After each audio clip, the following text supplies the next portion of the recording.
பிறக்கவிருக்கும் பாலன் இயேசுவின் வருகைக்கு தம்மையே தயாரித்து காத்திருக்கும் அனைவருக்கும் வாழ்த்துக்கள். தூய மத்தேயு நற்செய்தி 11வது அதிகாரம் 11வது இறைவார்த்தையை 2 பார்வையில் நம்மை சிந்திக்க அழைக்கின்றது. 1. மனிதராய் பிறந்தோருள் திருமுழுக்கு யோவானை விட பெரியவர் எவரும் தோன்றியதில்லை.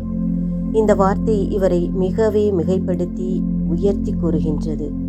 யார் இந்த திருமுழுக்கு யோவான்? இவர் பிறப்பை பற்றி கேள்விப்பட்ட மக்கள் இக்குழந்தை எப்படிப்பட்டதாக இருக்குமோ என்றார்கள். ஏனெனில் குழந்தை ஆண்டவரின் கைமென்மையை பெற்றிருந்தது. விவிலிய வரலாற்றில் பயணித்த இறைவாக்கினர் வரிசையில் கடைசியானவர். ஆனால் எல்லாரையும் விட இவரே மிக பெரியவர். இயேசுவின் முன்னோடி, கடவுளின் உண்மையான முகத்தை வெளிப்படுத்தியவர், கடவுளின் வருகைக்கு முன்பு மக்களை தயாரித்தவர். எசாயா கூறியபடி, அஞ்சாதே, நான் உன்னோடு இருக்கிறேன், உன்னை புதிய கூர்மையான போரடிக்கும் கருவியாக்குவேன் என்ற வார்த்தை யோவான் வாழ்வில் திட்டமாய் நிறைவேறியது. திருமுழுக்கு பெற்று மனமாறுங்கள், ஆண்டவருக்கான வழியை ஆயத்தம் செய்யுங்கள் என்று முழக்கமிட்டார். பயம் மீதுமின்றி பரிசேயர் சதுசேயரை நோக்கி, விரியன் பாம்பு குட்டிகளே, வரப்போகும் சினத்திலிருந்து தப்பிக்க முடியாது, ஆகவே மனமாறுங்கள், அதை செயலில் காட்டுங்கள். எப்படி? இருப்பதை இல்லாதவரிடம் பகிர்ந்து, அதிக வரி வாங்காமல், அச்சுறுத்தி அபகரிக்காமல், பொய்க்குற்றம் சுமத்தாமல், உள்ளதே போதும் என்று வாழுங்கள். குறுநில மன்னன் ஏரோதின் தவற்றை நேருக்கு நேராக கூறி கண்டித்தவர். இந்த துணிவு எங்கிருந்து கிடைத்தது இவருக்கு? கடவுளின் துணையோடு பயணித்ததால் அல்லவா?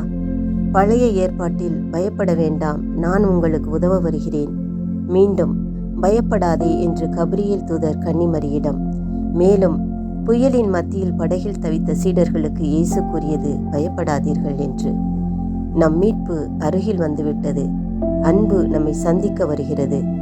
அனைத்து பயத்தையும் நீக்கி வலிமையை தரப்போகின்றது.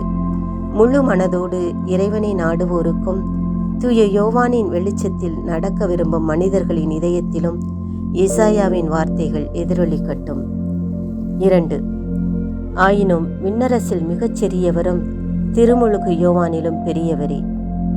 இப்பூமியில் மாந்தர் வாழ்வில் யாரெல்லாம் நற்பண்புகளையும் நற்செயல்களையும் தனதாக்கிக் கொள்கின்றார்களோ அவர்களுக்கு விண்ணரசு உரித்தாகும். தூய மத்தேயு நற்செய்தி 5வது அதிகாரம் 3:10, மேலும் 19வது அதிகாரம் 14 இறைவார்த்தைகளில் விண்ணரசு யாருக்கு உரியது என்று திட்டவட்டமாக கூறியுள்ளார். ஏழையரின் உள்ளத்தோர். யார் இவர்கள்? சமுதாயத்தில் புறந்தள்ளப்பட்டவர்கள், இகழப்பட்டவர்கள், துன்பப்படுவோர், கைவிடப்பட்டவர்கள், பழி சுமத்தப்பட்டவர்கள், ஏழைகள். இவர்களுக்காக உதவ வாழ்க்கையை அர்ப்பணித்த மதர் தெரேசா போன்ற எத்தனையோ பேர்கள். நீதியின் பொருட்டு துன்புறுத்தப்படுவோர். அநீதிக்கு எதிராக குரல் எழுப்பி நீதியை பெற்றுத்தர தன் உயிரை மாய்த்த எத்தனையோ ராணி மரியாக்கள். இன்னும் ஒரு படி மேலாக, விண்ணரசில் யார் பெரியவர் என்று கேட்டால் சிறு பிள்ளைகளைப் போல தம்மை தாழ்த்திக் கொள்வோர். இவர்களுக்கு கள்ளம், கபடு, கோபம், வைராக்கியம், ஆள் பார்த்து செய்தல் இவையெல்லாம் என்னவென்றே தெரியாமல் மகிழ்ச்சியை, அன்பை மட்டும் அனைவரிடம் கொடுக்கும் குழந்தைகள். இவர்கள் அனைவரும் விண்ணரசுக்கு உரியவர்கள். ஆகவே இன்றைய நற்செய்தி கூறும் கருத்தை இன்று நம் மனதில் சுமந்து வாழ்வோம். கிறிஸ்துவை பின்பற்றும் நமது பணி இறை வருகைக்கு உலகையும் நம்மையும் நம்பிக்கையில், விசுவாசத்தில் வாழ தயாரிக்க வேண்டும். அனைவருக்கும் அன்பு, கருணையை எடுத்துச் செல்லும் பணியில் உள்ளோம் என்று உணர்ந்து ஆர்வத்துடன், அர்ப்பணிப்புடன் செய்வோம். எல்லாவற்றிற்கும் மேலாக மனத்தாழ்மையை தழுவி இறைவன் உரையும் இல்லமாக வாழ நம்மை தயாரிப்போம். ஆமென்.